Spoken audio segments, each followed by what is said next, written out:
Hello friends, welcome to Kalyani IAS Academy. In the previous lecture we have studied subsidy, and in this lecture we will study and understand cash transactions.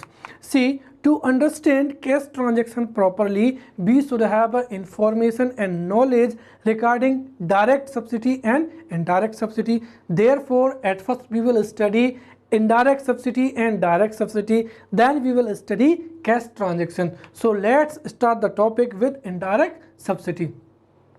See, indirect subsidy is a subsidy in which the financial aid or subsidy is not given directly to the beneficiary. Instead of giving directly, here the financial aid or subsidy is provided to producer of goods and services, also distributor or company or any organization, so that these producer, company, organization could provide the goods and services at the low rate instead of the market rate, and this is known as the indirect subsidy. So we can say that the subsidy which is given to the producer, distributor, company or organization instead of providing it directly to the targeted group is called indirect subsidy. See, in this the beneficiary gets the product, right? Product, for an example, food grain, commodity and service initially itself at a price less than the market price. For an example, that if it is a direct subsidy, then what will happen? Government will provide the subsidy to the beneficiary, but when at first this beneficiary has to purchase, for an example, if we talk about the food grain, so at first the food grain has to be purchased by the beneficiary at a market price. After that, government will provide the subsidy. So in this case, or we can say that in direct subsidy, the goods and services are purchased by the beneficiary at the market price. But in direct subsidy, actually the subsidy is provided to producer, distributor. Therefore, initially the goods and services are purchased at a price less than the market price, which is the facility of indirect subsidy. Now we will understand what are the features of subsidy. So let's see. First is, it is regressive in nature.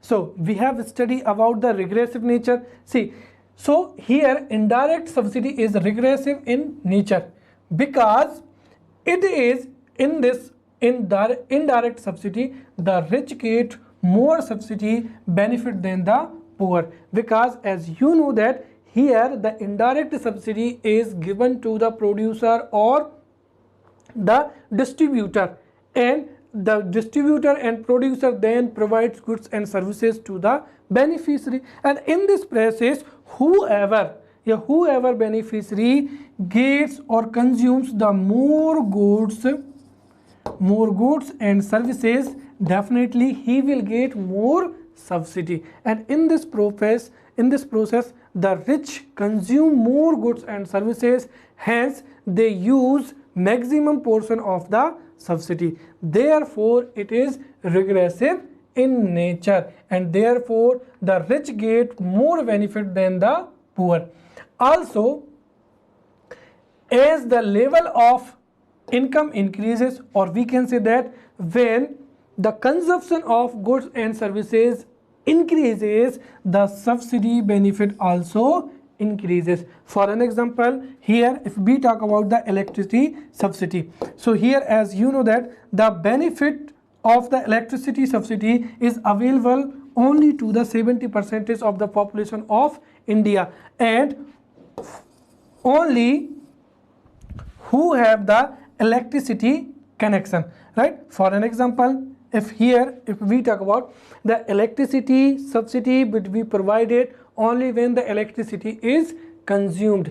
In this case, whoever have electricity connection, definitely he will get the subsidy. But in India, the 70%, the electricity subsidy is benefited to only 70% because rest of the people do not have the electricity connection. Therefore, they are unable to take the advantage of the electricity subsidy benefit.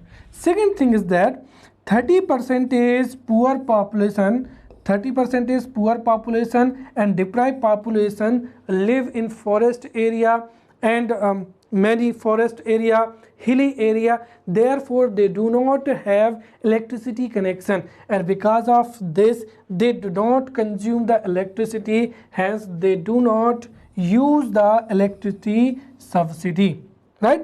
And third thing is that, as you know, that the poor people use only bulb, fan, therefore they consume less amount of electricity. And if we talk about the rich class, then rich class uses many appliances, they consume huge amount of electricity, therefore they take the advantage of the electric subsidy more if we talk about the poor class. So hence you can understand that the indirect subsidy is regressive in nature and the rich get more subsidy benefit. See, if and next example is of the fuel subsidy. अब यहाँ पर भी वही बात है, if we take about the India's population, then 50% is poorest household have access to 25% of the household LPG subsidy. Why? Because I would like to tell you that before Ujjwala Yojana, only 50% of the poor population had the LPG connection. Then second thing is that, for an example, if we think that if there is a LPG connection, then every 1 month or within 2 months this LPG cylinder has to be refilled, and when the LPG cylinder would be refilled, only then the LPG subsidy would be provided. But what happens in rural areas? In rural areas, many poor people have LPG connection, but they do not refill the LPG cylinder. Therefore, only 25% of the poor population access the LPG subsidy, right? Also, the higher income group consume the more fuel, hence they get the more subsidy benefit. So on the basis of fuel subsidy and electricity subsidy, you can understand the indirect subsidy features, right? Now we will study the direct subsidy.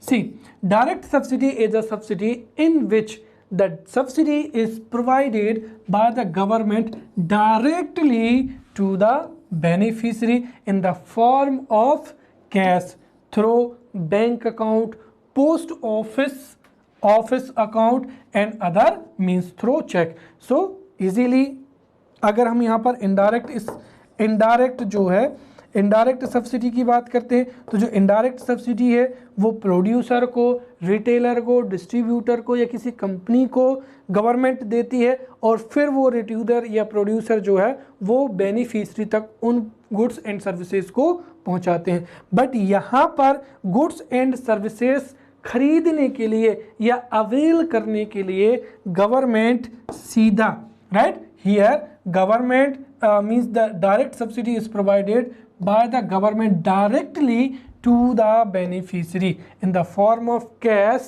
so that they could avail the goods and services, right. अब यहाँ पर अगर आप समझेंगे तो चूंकि ये जो डायरेक्ट सब्सिडी है ये सीधा जो है वो बेनिफिशियरी को क्या है ट्रांसफ़र की जा रही है या it is being provided directly to the beneficiary. Therefore the direct subsidy is better than indirect subsidy. Therefore nowadays government is promoting the direct subsidy. Also for this, or we can say that to increase the direct subsidy, the direct subsidy is being transferred through Aadhaar linked bank account and biometric identification, so that the direct subsidy के जो लाभ हैं वो जिन new जो beneficiary हैं उन तक पहुंच पाएँ। तो आप यहाँ पर इनके डायरेक्ट सब्सिडी को समझ पाए होंगे। Now we will see the examples of the direct subsidy. So scholarship, right, scholarship, pension grant and LPG subsidy, these are the examples of the direct subsidy, right? तो अभी मैंने आपको बताया because of the indirect subsidy and because of leakage there are many difficulties, many obstacles and many problems in the subsidy, right, subsidy process. Therefore this question can be asked in the examination, right, under 5 marker question or 11 marker question. The question can be asked, suggest the measures to control the subsidy, right? How is the misuse of subsidy can be controlled? This question can be asked. Or how can the subsidy be made maximum beneficial for the beneficiaries? Or this can be asked, measures to check the subsidy misuse. Or we can say that, how can the corruption and malpractices in subsidy be removed? So these all are related to one particular topic, कि जो subsidy में जो misuse हो रहा है, जो corruption है, ये जो माल प्रैक्टिसेस हैं, वो कैसे ओवरकम की जा सकती हैं, इसका जो है एग्जाम्स में प्रश्न पूछा जा सकता है. So now we will discuss one by one. Subsidy control measure. See we know very well that subsidy is a complex problem. यहाँ पर कॉम्प्लेक्स क्यों है? क्योंकि फॉर एनी पर्टिकुलर आइटम और for particular policy government provide subsidy.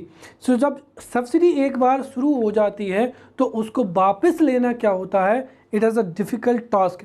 Because एक तो यहाँ पर समस्या ये है कि वोट बैंक के चलते अगर गवर्नमेंट सब्सिडी को वापस ले लेगी तो हो सकता है चुनाव हार जाए, तो राजनीतिक बिकॉज ऑफ पॉलिटाइजेशन और बैंक. और सेकंड कारण ये भी है कि जब सब्सिडी वापस ली जाती है तो लोग भी इसको क्या करते हैं, विरोध करते हैं, लोग भी इसका अपोज करते हैं. Therefore this is a complex situation, right? So the subsidy problem is a complex, right? Therefore there should be a clear strategy to control the misuse of subsidy, and we will see one by one the elements of the strategy, which are here as follows. The first thing is here that government should focused on the merit subsidy, and government should reduce the non merit subsidy. और जो पिछले lecture था मैंने आपको बताया था कि जो नॉन मेरिट सब्सिडी होती है it belongs to a small portion of the population, और we can say that small group of the society. और जो मेरिट सब्सिडी होती है इट बिलोंग्स टू और it refers to a large social group. Therefore government should give priority or government should focus on merit subsidy, and government should reduce the non-merit subsidy so that the benefits of subsidy could be reached to larger social interest. Second thing is that here the subsidy should only be given to the final goods and services. कई बार क्या होता है कि जब intermediary level पर जब subsidy दी जाती है तो उससे कई बार फाइनल जो गुड्स एंड सर्विसेज होते हैं उनका जो एक्चुअल बेनिफिट है वो पहुंच ही नहीं पाता है. देयरफॉर जैसे अगर हम ये कहें कि अगर किसी स्कूल में गवर्नमेंट को न्यूट्रिशन जो है बच्चों के न्यूट्रिशन के लिए अगर एड देनी है, अब अगर सरकार इसमें क्या कर देती है कि बच्चों को सीधा पैसे ट्रांसफ़र कर दे, तो उससे क्या होगा कि हो सकता है कि जो स्टूडेंट्स हैं वो न्यूट्रिएंट्स फूड को कंज्यूम ही ना करें. इसीलिए ये जो है जैसे भोजन है तो उस पर ही जो है फाइनल गुड्स एंड जो है सर्विसेज है उस पर ही जो है सब्सिडी दी जानी चाहिए. And third thing is that the direct subsidy should be preferred instead of the indirect subsidy. और बिकॉज यहाँ पर हमने यहाँ पर 3 कारण देखे थे. See the indirect subsidy is regressive in nature, and the rich people or rich class take the more advantage of the indirect subsidy. Therefore there is a leakage problem and any other problem in the indirect subsidy also. Therefore here the direct subsidy should be preferred by the government. See, next thing is that subsidy should be used to meet the defined criteria and economic objectives. जो subsidy है जिस M के लिए, जिस purpose के लिए दी जा रही है वो डिफाइंड है कि नहीं है, या फिर वो जो जिस इकोनॉमिक ऑब्जेक्टिव्स के लिए प्रोवाइड की जा रही है that should be checked out. क्योंकि जब डिफाइंड और इकोनॉमिक ऑब्जेक्टिव्स के फुलफिल के लिए सब्सिडी होगी तभी वो क्या होगी, बेनिफिशियल होगी. Next thing is that the review system for the purpose of subsidy will have to be streamlined because the possibility of its misuse remains. इसका मतलब ये हुआ कि जिस पर्पस के लिए subsidy is provided, the purpose for which the subsidy is provided, that should be reviewed, because if we don't review the purpose of the subsidy then it can be misused. हो सकता है कि हम for a particular, जैसे अगर हम nutrition health के sector में न्यूट्रिशन के लिए जो है सब्सिडी दे रहे हैं, लेकिन अगर हम इसके उद्देश्य को नहीं चेक करेंगे तो हो सकता है कि ये न्यूट्रिएंट्स के लिए इसका जो है पर्पस ही क्या हो जाए, ख़त्म हो जाए. तो therefore the review system for the purpose of subsidy will have to be streamlined. Next thing is that time limit for the subsidy should be fixed so that when government starts a new subsidy it can be taken back easily. Next is the new subsidy should be given very clearly, right, very carefully. After analyzing many facts and many theories, the new subsidy should be given, because as I already told you that when government it starts to give subsidy, then it is very difficult for the government to take the subsidy back and stop the subsidy policy, right. Next is food coupons can be issued for the all subsidy BPL card holders. As you know that there are many leakages, corruption in the PDS system, or we can say that the food subsidy. Therefore to control the leakage and to control the corruption, the food coupons should be issued, right, for the BPL card holders. Next is effective laws should be made for the corruption, right. As you know that if for any government policy, कोई भी government policy है, if there is a corruption then definitely this or that government policy cannot be effectively implemented and cannot be benefited for the social purpose. Therefore there should be a strict and effective laws should be for the corruption, and efforts should be made for the successful implementation of these corruption laws, right. Next is the losses of the FCI can be reduced. How? If the purchasing process, collection process, right, storage process, distribution and stock, अगर हम इसको एक तरीके से scientifically, if we manage this scientifically, then definitely the losses of the FCI जो है वो बहुत कम किए जा सकते हैं. एट प्रेजेंट जो FCI का जो प्रोक्योरमेंट सिस्टम है, स्टोरेज सिस्टम है, there are many discrepancies and many issues in this process, but if be effectively manage then definitely the losses of the FCI can be overcome. So this was all about the subsidy misuse. Okay, so now we will study about the cash transaction is also important topic for us to understand. Here if we have studied the indirect tax, right, अगर हम सीधा समझे कि यहाँ पर what is the cash transaction, so हम इसको सीधा समझ सकते हैं कि indirect taxes के कारण जो है, because of the indirect taxes there is a problem of leakage, then यहाँ पर जो घोस्ट बेनिफिशरीज हैं वो हो जाएगा, और एक तरीके से जो सब्सिडी अमाउंट है that is being transferred to another stream. तो यहाँ पर इनडायरेक्ट सब्सिडी में काफ़ी डिस्क्रिपेंसीज हैं, लीकेज प्रॉब्लम है, घोस्ट बेनिफिशरीज को इनडायरेक्ट सब्सिडी है जो वो ट्रांसफ़र की जा रही है, राइट, और सब्सिडी जो अमाउंट है वो किसी दूसरी पॉलिसी के लिए जो है वो ट्रांसफ़र हो रहा है. And to reduce these problems we have solution that is to cash transaction.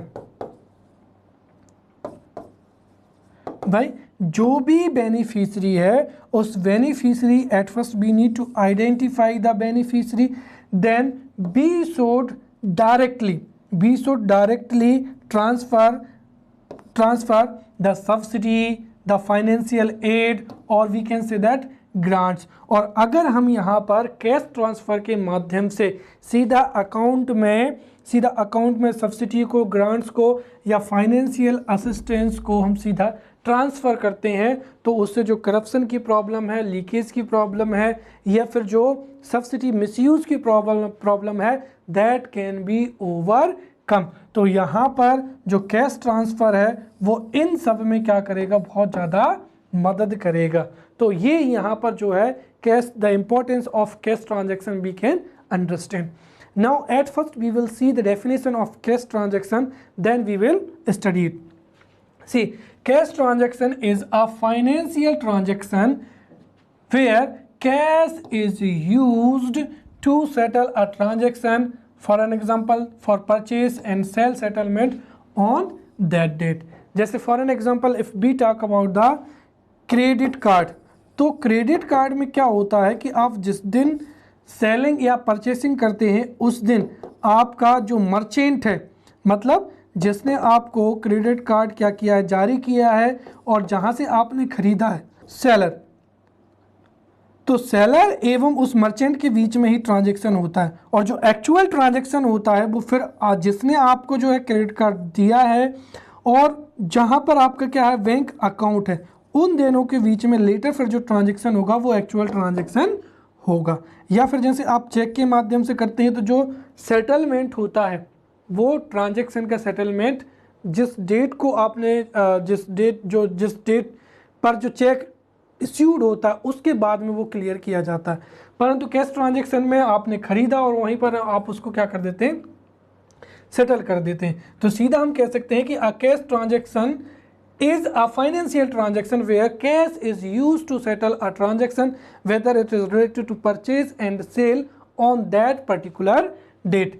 अब अगर हम इसके इम्पोर्टेंस की बात करते हैं तो सीधा मैंने बताया है कि यहाँ पर जो है डीबीटी के माध्यम से डायरेक्ट बेनिफिट ट्रांसफ़र, यहाँ पर अगर हमने देखे तभी समझा था कि इनडायरेक्ट टैक्सेस के माध्यम से, या फिर ये तो टैक्स की बात हो गई, इसके अलावा भी जो गवर्नमेंट पॉलिसीज़ होती हैं, राइट, या फिर जो विभिन्न प्रकार की जो एक तरीके से प्रोग्राम्स होते हैं, गवर्नमेंट प्रोग्राम्स होते हैं, तो डिफरेंट गवर्नमेंट पॉलिसीज़ में, डिफरेंट गवर्नमेंट प्रोग्राम में या सब्सिडी में जो यहाँ पर इनडायरेक्ट सब्सिडी है, तो इनडायरेक्ट सब्सिडी है, गवर्नमेंट पॉलिसीज़ है या गवर्नमेंट प्रोग्राम है, उनमें जब एड को हम ट्रांसफ़र करते हैं या उनको एड इनडायरेक्टली तरीके से देखते हैं तो उसमें करप्शन की प्रॉब्लम होती है, घोस्ट बेनिफिशरीज की प्रॉब्लम होती है या सब्सिडी ट्रांसफ़र की जो है प्रॉब्लम्स होती है. और इन सब का एक तरीके से हम कह सकते हैं कि these can be overcome through the cash transaction using direct benefit. तो हम यहाँ पर कह सकते हैं कि reducing corruption and bringing transparency in the subsidy process, the cash transaction, right, the cash transaction plays an important role here. So this is we have understand the importance of the cash transaction, right. Now we will study in depth about the benefit of the cash transaction.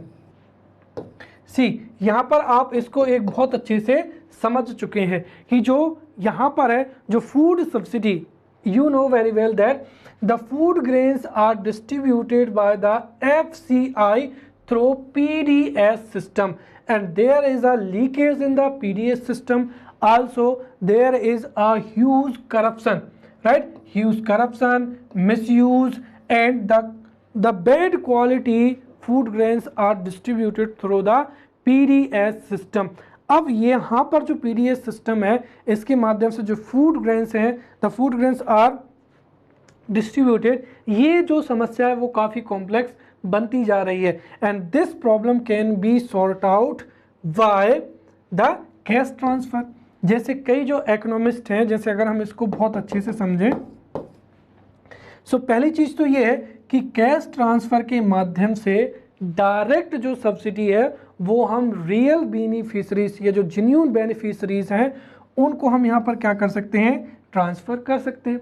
Second thing is that here FCI procures the food grain on MSP, then it transport to the godown. Over there it maintains the quality of the food grains. After that FCI distributes it. और इस process में कई बार leakage होता है, कई बार जो food grains होते हैं वो बिकॉज ऑफ रेन फ्लड एक तरीके से घट जाते हैं या फिर वेस्ट हो जाते हैं, और इसकी वजह से बहुत बड़ी प्रॉब्लम्स जा रही है। इसका समाधान ये है कि government should use the DBT and government should transfer the benefit directly to the account of the beneficiary. अब जब बेनिफिशरी के अकाउंट में जब पैसा पहुंचेगा कैश ट्रांसफर के माध्यम से, so they can purchase the wheat and rice whatever the food grain from the market of, और एंड जो है अच्छा क्वालिटी का जो फूड ग्रेन वो परचेज कर सकते हैं। तो यहाँ पर हम डीबीटी के माध्यम से थ्रू कैश ट्रांसफ़र हम यहाँ पर करप्शन को, मिसयूज़ को, लीकेजेस को काफ़ी क्या कर सकते हैं, कम कर सकते हैं।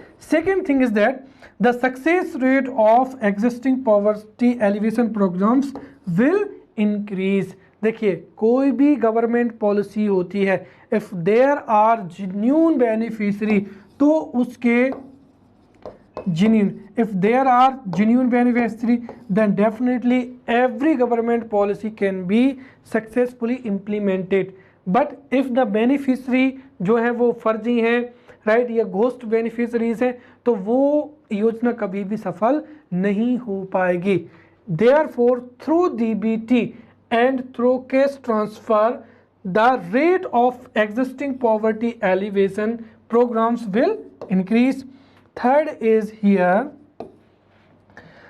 the government expenditure will be less, क्योंकि आप समझिए when government provides food grains, any item and any services, then definitely government has to maintain a huge transportation cost.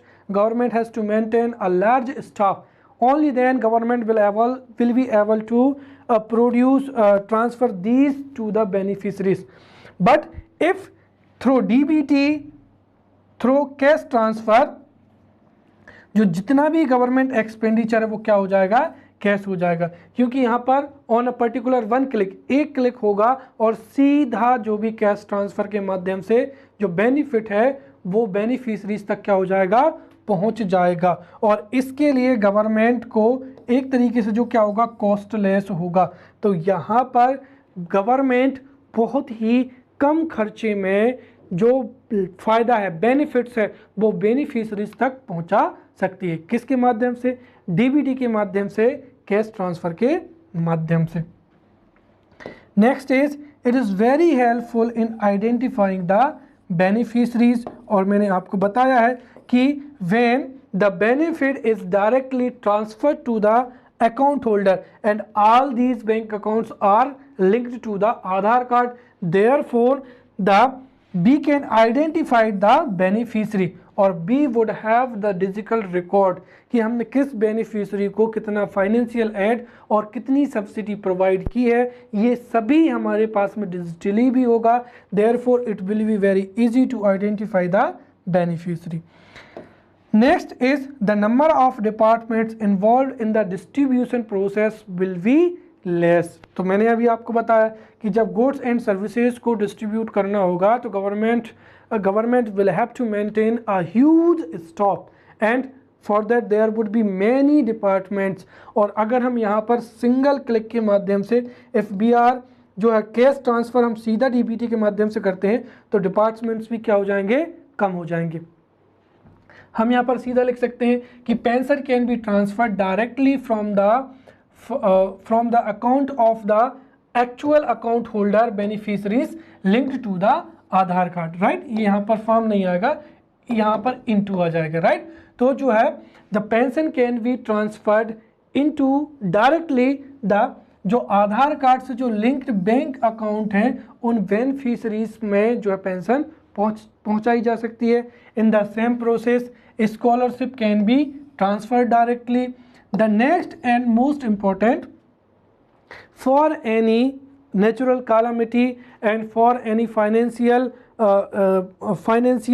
Problem, एक तरीके से यहाँ पर जैसे कोरोना में, यहाँ पर जो कोरोना का उदाहरण के हम समझते हैं, because of the corona pandemic जो है lockdowns were imposed in all over India, and इसकी वजह से एक तो अनएम्प्लॉयमेंट भी क्या हुआ, बढ़ा। दूसरी चीज़ ये है कि जो जितने भी जो डेली वेजेस वर्कर थे उनका भी एम्प्लॉयमेंट चला गया, देयरफॉर उनके पास में अपना जो है खाने पीने के लिए भी उनके पास में कोई भी सहायता नहीं थी। तो यहाँ पर गवर्नमेंट ने डीबीटी के माध्यम से जो जितनी भी महिलाएं थी उनके अकाउंट में 500 रुपये क्या किए, ट्रांसफ़र किए। So I would like to say that in a difficult situation, any financial situation or natural calamities, government can identify the beneficiaries within short of the time, and the financial aid can be transferred to the bank account, right, through cash transaction। जैसे हम यहाँ पर examples दे सकते हैं कि 500 were transferred in the accounts of the women during the corona pandemic, right। इसके साथ ही government schemes can be successfully implemented by paying amount of the schemes in the bank accounts for the operation of the government schemes. जब कोई भी government policy है उसमें जो भी फाइनेंशियल एड अगर वो डायरेक्टली बैंक अकाउंट में जाए तो ये गवर्नमेंट स्कीम की सक्सेसफुल होने के लिए बहुत ही क्या होगा, लाभदायक होगा, right. Next, government facilities will also be increased, right, or benefited।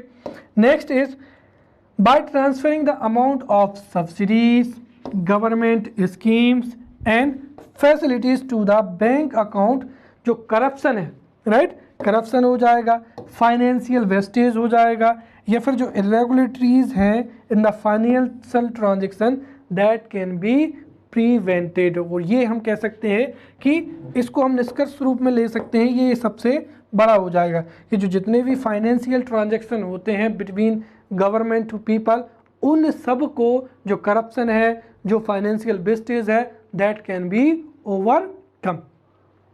वैसे हम कह सकते हैं कि the problem of leakage in the PDS system will be overcome. यहाँ पर जो लीकेज है उसको कम किया जा सकता है या उसको समाप्त किया जा सकता है। Also reduction in corruption and subsidy, right, corruption and subsidy will be received by the beneficiary on time and in less time। यहाँ पर ये आपको समझना बहुत ज़रूरी है कि देखिए एक तो जो है वो करप्शन क्या हो जाएगा, बहुत कम हो जाएगा। दूसरी चीज़, when government provides goods and services to the beneficiary then it takes through a long process, it takes a so much of time. For an example, अगर गवर्नमेंट को फाइनेंशियल एड देनी है, अगर उनको चेक डिस्ट्रीब्यूट करना है, फिर वो चेक लेकर जो है बेनिफिशियरी बैंक अकाउंट जाएंगे, तब जाकर उनको क्या है कि फाइनेंशियल एड मिलेगी। लेकिन यहाँ पर कैश ट्रांसफ़र के माध्यम से डीबीटी के द्वारा बहुत ही कम समय में, इन लेस टाइम और समय पर ऑन टाइम जो है बेनिफिट जो है वो बेनिफिशियरी तक जो है पहुँचाया जा सकता है। इसके साथ ही जो एलपीजी सब्सिडी है that can also be transfer to the bank account of the beneficiary, right. Also जो केरोसिन सब्सिडी है this is also can be directly transferred into the bank accounts of the beneficiaries, right. So यहाँ पर these were the benefits of the cash transaction. तो यहाँ पर आप समझें कि जो कैश ट्रांजैक्शंस के जो जितने भी बेनिफिट्स थे वो हमने बहुत अच्छे से समझे। Now we will understand the problems related to cash transactions और demerits of the cash transactions. So let's look here.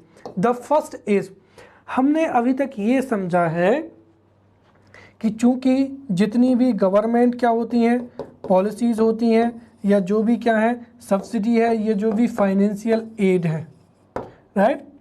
अब इस एड को जब हम अन्य किसी माध्यम से बेनिफिशरी तक पहुंचाते हैं तो because of corruption, leakage, there is a financial जो है मिसयूज होता है। इसको रोकने के लिए क्या है कि हम डीबीटी के माध्यम से the direct amount can be transfer to the bank account of the beneficiaries which are linked to the Aadhaar card, और आधार कार्ड के माध्यम से जो होस्ट बेनिफिशरीज हैं दैट कैन बी रिमूव्ड। अब एक्चुअली हम यहाँ पर जो है आधार कार्ड जो लिंक्ड बैंक अकाउंट है, we are prioritising to the bank account which are linked to the Aadhaar card. But what if the Aadhaar process और the Aadhaar card scheme itself is a full of floss.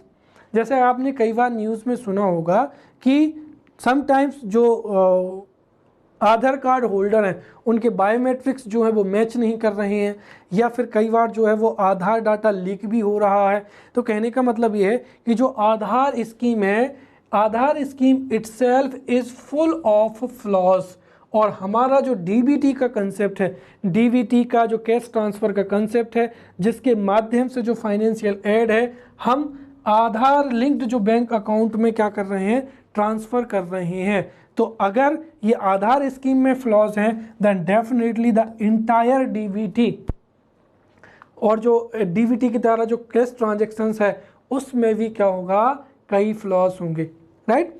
ये तो हो गई पहली बात। दूसरी चीज़ क्या है कि along with this the problem of fake and forged Aadhaar card, you have listened and you have seen many news that कई शहरों में जो है वो नकली जो है आधार कार्ड जो है वो बनाए जा रहे हैं, राइट। तीसरी चीज़ यहाँ पर हो जाएगा and this is also important कि जो डीबीटी के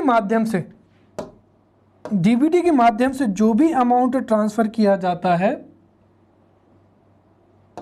सी if I am going to tell you that if government is transferring certain amount to the students, see, to purchase books। अब यहाँ पर हमने सीधा कह दिया कि government has transferred some certain amount of money through DBT through cash transaction to purchase books to the students, but what is the guarantee that student will use this amount of money to purchase the book, right? They can purchase also wine, cigarettes, and they can spend money in cinemas also। So हम यहाँ पर ये कह रहे हैं कि जो subsidy amount है, right? What is the guarantee of using this subsidy amount for the original purpose or the real purpose or the real goal. It means that यहाँ पर जो भी सब्सिडी अमाउंट है हो सकता है उसका मिसयूज हो या उस चीज़ के लिए ही खर्च ना हो जिसके लिए वो है ट्रांसफ़र किया गया है, राइट। इसके साथ ही if because of DBT and because of cash transaction if PDS system ends then what would happen regarding the 5 life fair shops which are working in our country, right. Next is here कि ये जो DBT है, right, in DBT through cash transfer the money is received later, but जो lower class है, the lower class और the lower income group is unable to purchase और enable to avail the goods and services when required. क्योंकि अगर जैसे हम समझें कि अगर जैसे कोई नेचुरल कैलामिटीज़ है और गवर्नमेंट का कहना है कि आपके पैसे से जो है वो जैसे फूड प्रोडक्ट्स हैं तो आप फूड प्रोडक्ट्स को जो है सबसे पहले क्या कर लीजिए, खरीद लीजिए, then government will transfer the amount of money. तो यहाँ पर इन फूड प्रोडक्ट्स को खरीदने के लिए लो इनकम ग्रुप के पास में जो है अमाउंट तो हो। तो ये भी एक फ्लॉ है कि since the money is received labor through DBT through cash transaction, the needy people or we can say that the lower class is unable to purchase the goods and services on right time or when the food grains are required. Next is the अगर हम इस point को आप समझे तो इसको आपको थोड़ा अब यहाँ से अलग समझना है। अभी तक हमने जो कैश ट्रांजेक्शन है, be understand about the cash transaction which was related to government scheme, subsidy, right, and government policy. तो यहां पर जो cash transaction which was related to government scheme, subsidy और पॉलिसी, इसके बारे में हमने यहाँ पर समझा। अब अगर हम डेली लाइफ की बात करते हैं, राइट, दैनिक जीवन में, जैसे आप कोई खरीदने जाते हैं तो हो सकता है you for an example you purchased a shirt और you purchased a pant, for that you paid through ATM through online, right, Google Pay, Tez, right, और आपने जो है वो चेक के माध्यम से दे दिया, या फिर हो सकता है कि आप उसको कैश के रूप में भी क्या कर सकते हैं, पे कर सकते हैं।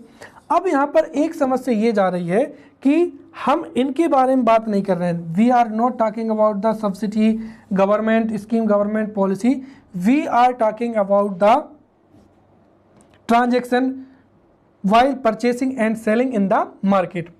अब क्या होता है कि जब मार्केट में हम जो है कई बार नगद में खरीदते हैं एवं we purchase and we sell, तो उसमें क्या होता है कि कई बार जो टैक्स एवेजन होता है उसकी पॉसिबिलिटी बनती है। कैसे समझिए, अगर आप कोई भी वस्तु खरीदेंगे और जो है शॉपकीपर आपको अगर क्या है आपको रिसिप्ट नहीं दे रहा है, तो सीधी सी बात है फिर वो गवर्नमेंट को जो है टैक्स भी नहीं देगा। इसका मतलब ये हुआ कि जब आप नगद रूप से टैक्स कैश से जब आप कोई भी वस्तु खरीदते हैं या बेचते हैं तो उससे there is a possibility of tax evasion, also there is a possibility of corruption also, right. यहाँ पर जो गवर्नमेंट ऑफिसर्स होते हैं वो कंस्ट्रक्शन को रिपेयर करने के लिए जब नगद लेन देन करते हैं तो चूँकि इसका कोई भी जो है प्रमाण नहीं होता है, इसलिए साक्ष्य जो हैं वो करप्शन के चांसेस भी होते हैं, right. Also black money increases. तो यहाँ पर अगर हम डेली लाइफ में मार्केट में सेलिंग परचेसिंग के लिए अगर हम कैश ट्रांजैक्शन का यूज़ करते हैं, so it will lead to the corruption, tax evasion and black money. Therefore जो है therefore government has decided that no one will accept more than 2 lakh rupees in cash। जो है कोई भी व्यक्ति 2 लाख रुपए से अधिक को कैश में एक्सेप्ट नहीं करेगा, right. So this was all about the cash transaction. अब हम यहाँ पर कंक्लूजन में सीधा सीधा कह सकते हैं कि जो है cash transaction are easy and time saving in normal transactions. But अगर हम डेली टू डेली की बात करते हैं तो जो कैश ट्रांजैक्शन है ये आल्सो टैक्स इवेजन है या ब्लैक मनी है या करप्शन को क्या करते हैं, बढ़ावा देते हैं। देयरफॉर हमें जो डीबीटी लाइक स्कीम है, right, direct benefit transfer like scheme है, इनके माध्यम से ही जो है सब्सिडी है या फिर कोई भी गवर्नमेंट पॉलिसी है उनमें करप्शन है या जो फाइनेंशियल ट्रांजैक्शन है उनको हम रेटिफाइड कर सकते हैं या उनमें जो भी सॉर्ट आउट है उनको भी हम क्या कर सकते हैं, दूर कर सकते हैं, उनको सॉर्ट आउट कर सकते हैं। So this was all about the cash transaction. See as you know that after finishing a particular topic I provide some model question so that you could practise at home, right, and you should regularly practise whatever the question which are being provided by me. So now these here are the model questions. अब यहाँ पर important चीज़ ये है, ये जो question है इनमें monetary policy, functions of RBI, functions of the commercial bank, financial inclusion, monetary policy, taxation, right, and subsidy और कैश ट्रांजेक्शन, इन सब से जो है वो यहाँ पर 3 मार्कर क्वेश्चन लिए गए हैं। So 3 marker question you have to write at home, right? First is what is SLR, then monetary policy, right? और यहाँ पर चूंकि ये 3 marker question है, so you have to simply quote any information, you have to define these terms or you have to provide some information regarding these terms, right? So what is SLR? You can define this: monetary policy, fiscal policy, financial inclusion, subsidy, revenue receipts, capital expenditure, what is overdraft, then what is repo rate, then open market operations. So these were the 3 marker questions. Now we will discuss the 5 marker question. First is write the qualitative tools of the monetary policy. So जब when we studied the monetary policy, then we studied about the quantitative tools and qualitative tools. So you have to answer here about the qualitative tools. Then state the importance of the fiscal policy. Then what is the cash reserve ratio, right? And using this, how RBI controls the money supply in the market. So what is the cash reserve ratio? You need to write it. Then write the general function of the commercial banks, right? Then explain the importance of the financial inclusion. Then explain the importance of cash transaction. Then next is explain the advantages and importance of the indirect taxes. तो मैंने बताया था कि indirect जो taxes हैं और direct taxes हैं उनके एडवांटेज और डिसएडवांटेजेस क्या है, you need to prepare about this. Now here are some 11 marker question, and I would like to tell you that when we write the 11 marker question, then at first you need to provide introduction. और introduction के लिए you can quote some information, you can write definition. तो जो question जैसा भी है उस question के आधार पर हम इंट्रोडक्शन कर सकते हैं. जैसे यहाँ पर कमर्शियल बैंक के फंक्शन लिखे हैं, so you can define the commercial bank. Then उसके बाद में आप कमर्शियल बैंक के क्या लिखेंगे, फंक्शंस लिखेंगे, और एट लास्ट क्या लिखना है, कंक्लूजन लिखना है. तो इंट्रोडक्शन, देन बॉडी, देन क्या हो जाएगा, कंक्लूजन हो जाएगा. तो यहाँ पर इंट्रोडक्शन में either you can define the term और you can quote some information, right, और you can quote some factual information in your answer. तो the first is throw light on the functions of the commercial bank, right? Second is write what steps have been taken at the present time for the financial inclusion. इसमें you need to define what is the financial inclusion. Then you need to tell what steps have been taken at the present time for the financial inclusion, right? Then write the functions of the RBI. फिर यहाँ पर हो जाएगा discuss the major elements of the physical policies. तो मैंने बताया था कि टैक्सेशन हो जाएगा, बजट हो जाएगा, फिर हो जाएगा इंटरनेशनल डेट हो जाएगा, देन गवर्नमेंट एक्सपेंडिचर हो जाएगा, गवर्नमेंट डेट हो जाएगा, राइट. तो ये सब जो है वो आपको फिजिकल पॉलिसी के जो 5 के 5 जो मैंने आपको बताए थे, right, budget, then taxation, then government expenditure, government debt and foreign aid. तो इन सब के बारे में आपको यहाँ पर फिजिकल पॉलिसी लिखनी है. Next is state the advantages and disadvantages of the direct taxes, right. Next is discuss the measure to control the subsidy and we have studied it today. So this was all about the cash transaction, subsidy and these model questions. Now in the upcoming lecture we will meet with new topic. Till then, thank you.